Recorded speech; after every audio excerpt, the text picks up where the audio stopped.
Surendra, can I shift the focus on IT? We've had one release which has been a mix of both positives and negatives. How have you read into what TCS said, and what is it that you are largely expecting from this space to deliver in Q3?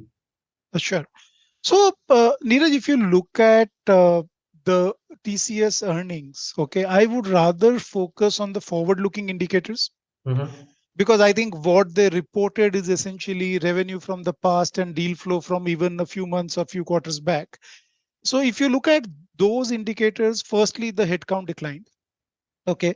And if you kind of look at what they said in the press conference, etc., and then what any corporate would normally do in a fourth quarter in a tough year, I wouldn't assume that a lot of headcount will be onboarded. So they could possibly end the year at a headcount growth of around 5%, 4%, some number like that, right? So that is telling you how the management is thinking about next year at this point. And obviously, all these assessments can change as you have more data, more feedback from clients. The second thing to look at is the TCV. For the first 3 quarters, we have been in the $8 billion a quarter kind of a range. Okay. And that compares to 34, 35 billion last year. And just to put that in perspective, you could just go back and see ever since TCS has been disclosing TCV growth has been pretty decent year after year. And this year, it looks like we might be ending somewhere flattish.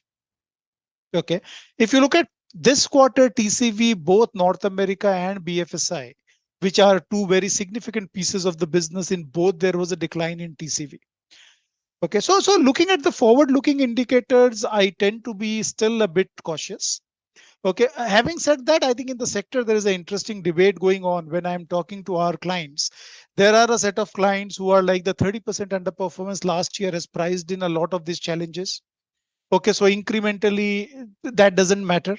And on the other side, there are people who are still worried about what happens to the US and the global macro and things still going down from here.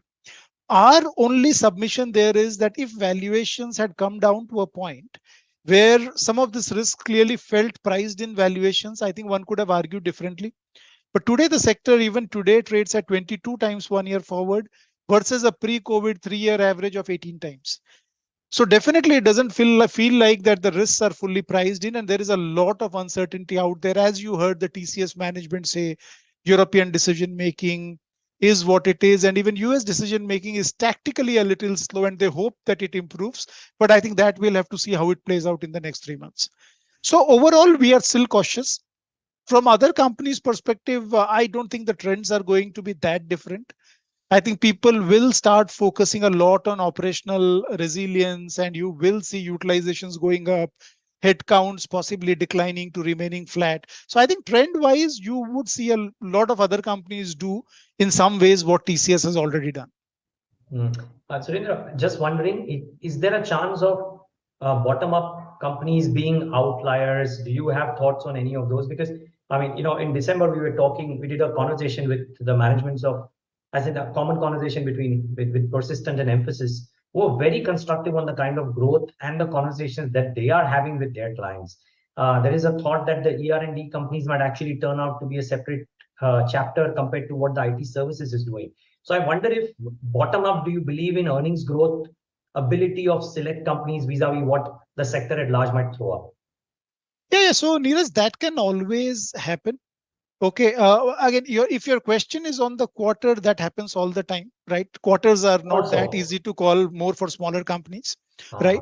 But if your question is more medium term, it could still happen. But what I always say is that if suppose IT spending was growing at say 6%, and just throwing a number, and that goes to 1%, okay, every company is impacted. What differs is the extent to which somebody could be impacted given their portfolios, right? So if today somebody doesn't have a tech exposure, they might be feeling better versus 1 year back. If you had tech exposure, you would be feeling better. So those kind of things are always going to drive. And even within tech, I'm kind of just generalizing, within tech, you could have an exposure to the cloud companies and you could have an exposure to some of the equipment makers, and the outcome might be very different. So those kind of nuances are always going to be there. But what we are saying is that if based on whatever data points are there, it seems like a fairly broad based deceleration.